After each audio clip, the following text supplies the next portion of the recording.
Sindh high court का Adiala jail में कैद बानी पीटीआई समेत दीगर रहनुमाओं की सिक्योरिटी यकीनी बनाने का हुक्म।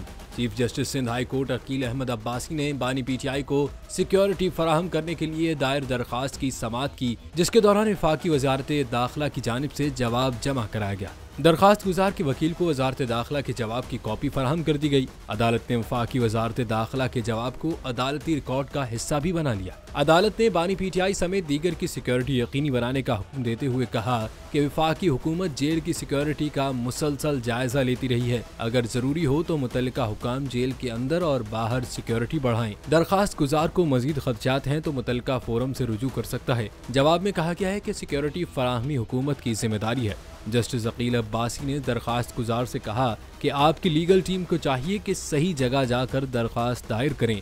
आप लोग यहाँ कहकर चले जाते हैं, फिर बातें होती हैं कि बानी पीटीआई को रिलीफ दिया जा रहा है। हमें कानून के मुताबिक मामलात को देखना होता है। बानी पीटीआई हो या नवाज शरीफ, कल को आप कह देंगे कि बानी पीटीआई को अडियाला से यहाँ मुंतकिल किया जाए। बाद अज़ां अदालत ने बानी पीटीआई को सिक्योरिटी फराहम करने से मुताल्लिक दरखास्त निपटा दी।